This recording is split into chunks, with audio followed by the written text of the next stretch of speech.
বানানো হবে কি বার্গার। আচ্ছা, তার জন্য দেওয়া হবে এই যে সেই আমাদের ইনস্ট্যান্ট বার্গার প্যাটি। তো এই যে কড়াই দিয়ে দিলাম তেল। এটা একটু বেশি তেল লাগবে জানো, ডিপ ফ্রাই করতে নাহলে হবে ডিপ তো। ফ্রাই হবে না।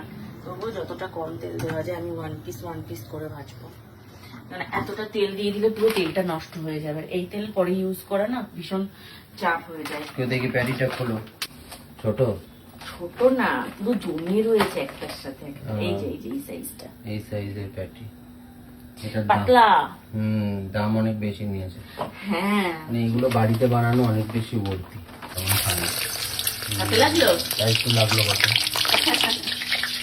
ধোয়া বেরোচ্ছে। ডিপ যে মানে ডিপ ফ্রিজে ছিল না, এখন ঝটপট এটাকে ভালো করে ভেজে নিতে হবে। ঘরে বসে বার্গার বানাবো। ও এই যে তো প্যাটি রেডি। এই যে প্যাটিটা আমি ভেজে নিয়েছি একদম সুন্দর করে। আর আমি বাজার থেকে যে প্যাকেটটা কিনেছি ওই প্যাকেটটায় 8 পিস মতন আছে। 7 আর ক পিস আছে? আর 5টা আছে। 5, 6, 7, ও 7 পিস। তো যাই হোক 7 পিস আছে। 7 পিস আমি 7 বার মানে 7টা বার্গার বানাতে পারবো। আর 7টা বার্গার বাজারে খেতে গেলে তো কত টাকা পড়তো বলো একটা বার্গার। তো যাই হোক, আর সব থেকে বড় কথা কি তেলে ভাজবে, কি জিনিস দেবে, নিজের চোখের সামনে নিজে একদম ফ্রেশ জিনিস দিয়ে বানাচ্ছি। তো এই যে বানটাকে সুন্দর করে কাটতে হবে। তুমি কাটবে? হ্যাঁ, তুমি কাটবে? না না তুমি কাটো না, সুন্দর করে। অনেক জায়গায় বান কাটা রেডি থাকে। হ্যাঁ, এখানে এটাতে কাটা নেই, মানে পিস অলরেডি করা থাকে অনেক জায়গায়। হ্যাঁ হ্যাঁ হ্যাঁ, 2 পিস করে দেওয়া থাকে। এটা দেওয়া নেই, করে নিলাম। তো এই যে বানটা কেটে নিলাম।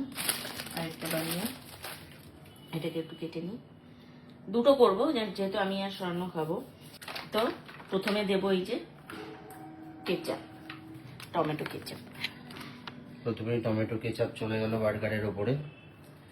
দুপাটেই দেবো, কেন বার্গারের মেন টেস্টটাই আসে কেচাপে। চামচ নিয়ে আসতে পারছি না না, চামচ না, এটা দিয়েই ভালো হয়। এটা দিয়েই ভালো হবে।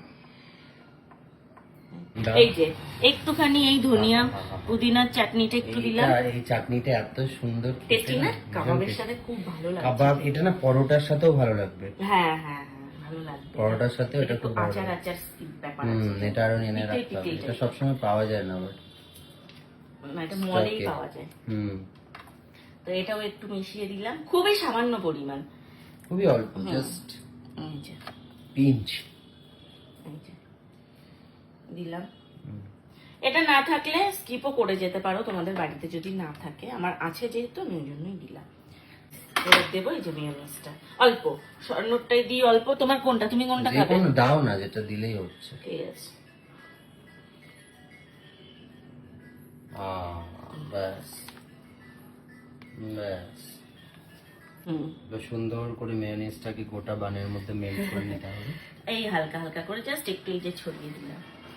বিষয়টা যেন মনে হয় যেন যখনই যেই বাইটটাই দাও না কেন মুখে যেন একটু মেয়োনিজটা পড়ে, সেইভাবে একটু ছড়িয়ে দিতে হবে।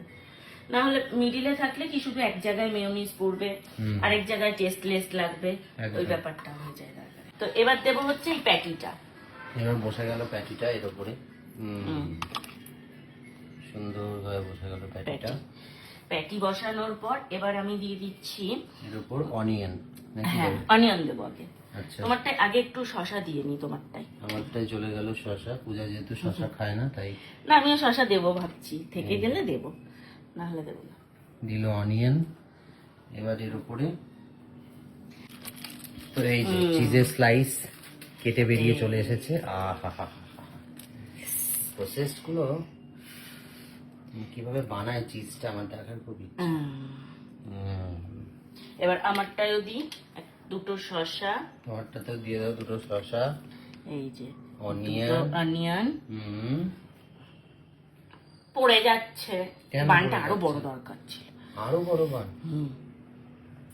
এইবার দিয়ে দিই আর একটু ধনিয়া পুদিনার চাটনি। আচ্ছা, ও দিলেও হয় না দিলেও হয়, হ্যাঁ আমি একটু দিয়ে দিই। একটু দিয়ে দিই।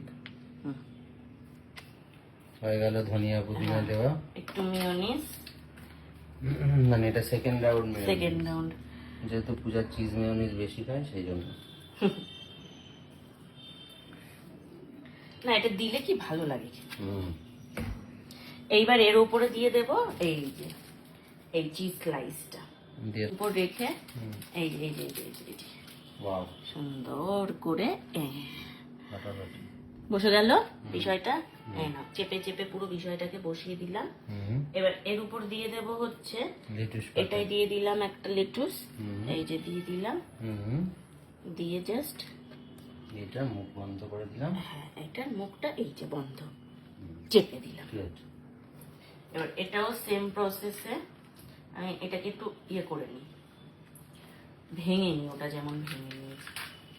এবার কি হয় যে যখন আমরা অন্য কোথাও খেতে যাই, বানগুলো যদি ছোট হয়, ভেতরে যদি বেশি পুডিং না মানে কিছু না থাকে বেশি, শুধু অনলি প্যাটি দিয়ে ছেড়ে দেয়, তাহলে সেগুলোকে কিছু করে না।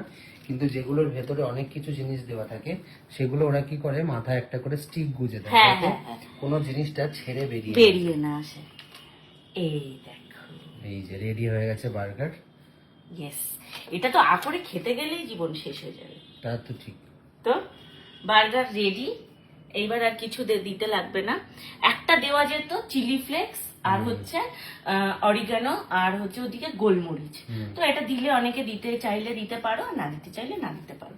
তো থ্যাংক ইউ সো মাচ, আমাদের বার্গার রেডি। এবার আমরা শুধু বার্গারটাকে করে খাবো।